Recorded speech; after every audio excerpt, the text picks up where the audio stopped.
Students, हम पढ़ रहे हैं कक्षा 10 के में हिंदी व्याकरण में रस में हम लोगों ने अब तक श्रृंगार रस पढ़ लिया था, जिसके दो भेद थे, संयोग श्रृंगार और वियोग श्रृंगार। आज हम लोग हास्य रस देख रहे हैं। हास्य रस विकृत वेशभूषा, क्रियाकलाप, चेष्टा या वाणी देख सुनकर मन में जो विनोद जन्य उल्लास उत्पन्न होता है उसे हास्य रस कहते हैं। समझिएगा, कोई विकृत वेशभूषा मतलब बिगड़ी हुई वेशभूषा, किसी ने ऐसे कपड़े पहने हुए जो सही तरीके के नहीं है, सही ढंग के नहीं है, या किसी ने ऐसे क्रियाकलाप किए हैं जिनको देख करके हंसी आ जाए, ऐसी चेष्टा की है, या इस वाणी में बोल रहा है, इन सबको देख करके या सुन करके मन में जो विनोद मतलब हंसी मजाक, उल्लास उत्पन्न होता है उसे ही हास्य रस कहते हैं। कहने का तात्पर्य है कि हम किसी भी ऐसे व्यक्ति को देखें या सुने जो अजीब तरीके के कपड़े पहने हुए हो, या उल्टे सीधे तरीके से बोल रहा हो, चेहरे बना रहा हो, चेष्टाएं कर रहा हो, उसको देख करके यदि हमें हंसी आ जाए तो इस तरह से जो हमारे मन में भाव उत्पन्न होता है वो हास्य रस होता है। और हास्य रस का स्थायी भाव हास होता है। अब यहाँ देखिएगा उदाहरण, जय दिस बैठे नारद फूली, सो दिस तेहि न बिलो की भूली, पुनि पुनि मुनि उकसहि अकुलाही, देख दशा हरिगन मुस्काही। ये जो उदाहरण है प्यारे बच्चों, ये उस प्रसंग से लिया गया है जब नारद जी विष्णु के पास में जाते हैं, भगवान विष्णु के पास में, और उनसे अपने जैसा रूप मांगते हैं। लेकिन वो ये नहीं कहते हैं कि आपके जैसा रूप चाहिए, बल्कि वो कहते हैं कि हरि जैसा रूप चाहिए। और हरि वैसे जो है बंदर को भी कहा जाता है, तो भगवान विष्णु नारद जी को हरि स्वरूप यानी बंदर वाला रूप दे देते हैं। और नारद जी को ऐसा लगता है कि मुझे अब भगवान विष्णु का जैसा रूप प्राप्त हो गया है, तो वो उसी रूप को प्राप्त करके बहुत प्रसन्न होते हैं, और जहाँ पर स्वयंवर हो रहा होता है वहाँ वो चले जाते हैं और सभा में जाकर के बैठ जाते हैं। वानर के रूप वाले जो होते हैं तो सब लोग उनको देख करके उनको मजाक बनाते हैं, उनके ऊपर हंसते रहते हैं, लेकिन उनको ये एहसास नहीं होता है कि ये लोग मेरे ऊपर हंस रहे हैं, और वो जो है वहाँ पर बड़ी प्रसन्नता के साथ बैठे हुए रहते हैं। लेकिन जो कन्या होती है, जो जिसका विवाह होने वाला होता है, वो उनकी तरफ देखती भी नहीं है और आगे बढ़ जाती है। तो वो बार बार उठ करके उसके आगे जाते हैं कि शायद उसने गलती से नहीं देखा होगा, क्योंकि मैं तो भगवान विष्णु के जैसा सुंदर दिखाई दे रहा हूँ और वो अवश्य ही मुझे चुनेगी। लेकिन ऐसा असल में नहीं होता है। तो इस प्रकार से यहाँ पर अन्य लोगों के, नारद जी को देखकर अन्य लोगों के मनों में, दर्शकों के मनों में हास्य रस उत्पन्न होता है। हम लोग इसके अंग देख लेते हैं। रस के अंग कौन कौन से हैं? स्थायी भाव हास है, क्योंकि हास्य रस पढ़ रहे हैं।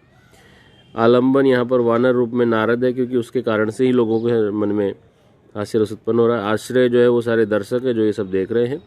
और श्रोता उद्दीपन, ये श्रोता इसके साथ आएगा। उद्दीपन जो है वो नारद की आंगिक चेष्टाएं हैं। नारद जो चेष्टाएं कर रहे हैं, जैसे कि उकसना, अकुलाना, बार बार स्थान बदलना, बैठना, और अनुभव में हरिगण एवं अन्य दर्शकों की हंसी, संचारी भाव में हर्ष, चपलता, उत्सुकता, ये सभी इसके अंग हो जाएंगे। आगे बढ़ते हैं हम लोग। हास्य रस के बाद में है करुण रस। देखिएगा, दुख या शोक की संवेदना बड़ी गहरी और तीव्र होती है। ये जीवन में सहानुभूति का भाव कर मनुष्य को भोग भावों से धनाभाव की ओर प्रेरित करता है। करुणा से हमदर्दी, आत्मीयता और प्रेम उत्पन्न होता है, जिसे व्यक्ति परोपकार की ओर उन्मुख होता है। यहाँ तक जो दिया गया है ये सामान्य बातें हैं करुणा के संदर्भ में। रस की यदि बात करें तो वो यहाँ से शुरू हो रहा है। इष्ट वस्तु की हानि। इष्ट वस्तु मतलब हमें जो चाहिए वो वस्तु, या जो हमें पसंद है वो वस्तु, उसकी हानि हो जाए। अनिष्ट वस्तु का लाभ, ऐसी वस्तु जो हमें नहीं चाहिए वो हमें प्राप्त हो जाए। प्रिय का चिरवियोग, कोई हमारा प्रिय है, हमारा रिश्तेदार है, प्रेमी है, उसका हमेशा के लिए बिछुड़ना हो जाए। चिरवियोग मतलब लंबे समय तक बिछुड़ना या हमेशा के लिए बिछुड़ना। अर्थ हानि यानी रुपए पैसे की हानि हो जाए। ये सभी घटनाएं यदि हों और इनसे जहाँ शोक भाव की परिपुष्टि होती है, शोक का भाव, दुख का भाव, वहाँ करुण रस होता है। और करुण रस का स्थायी भाव शोक होता है, ये आपको याद रखना है। उदाहरण देखिएगा, शोक विकल एव रोवहि रानी, रूपशील बल तेज बखानी, करहि विलाप अनेक प्रकारा, परहि भूमि तल बारहि बारा। प्यारे बच्चों, ये जो उदाहरण दिया है ये